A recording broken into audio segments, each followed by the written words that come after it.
السلام عليكم اخوان، كي دايرين؟ كلشي بخير؟ لاباس عليكم؟ كما كتشوفوا هذا طبق صاب المعروف بالجوده ديالو بالكاليتي ديالو، واليوم معروف في السوق المغربيه.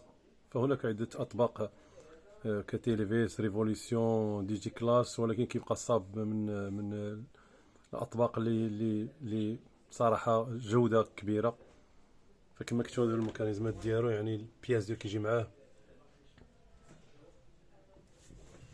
كما كتشوفوا. هادو المسائل ديالهم، هادو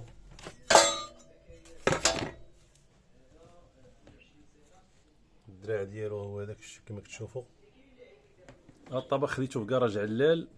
بصراحه ما لقيت، زرت، مشيت لسوق السلام في حي محمدي في كازا، مشيت للبرنوسي، ما خليت حتى بلاصه، وكنلقى غير 90 العباره ديال 90، وكنلقاه بثمن زايد. بحال دابا العباره ديال 90 لقيته بهذا الصاب هذا، لقيته في البرنوسي وفي سوق السلام ب 330 درهم.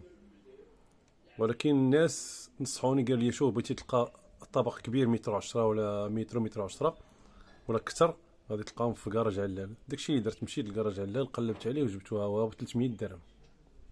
كما كتشوف 300 درهم، متر 10 ب 300 درهم. هاو كاليتي مزيانه، صاب المعروف بالجوده ديالو. هانتوما كتشوفوا الميكانيزمات ديالو، الدراع ديالو كلشي بالومنيوم، وهو مضاد للصدأ، يعني تيضرب مده طويله، يعني احسن من الاطباق العاديه.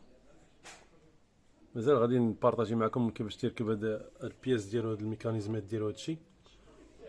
وغادي نركبو في السطح، نحيد البارابول القديم اللي العادي اللي تصدى، وخديت موطور، يعني واحد الموطور بون اوكازيون باش يدور التبصيل، حيت عندي واحد ولكن مبقاش خدام مزيان.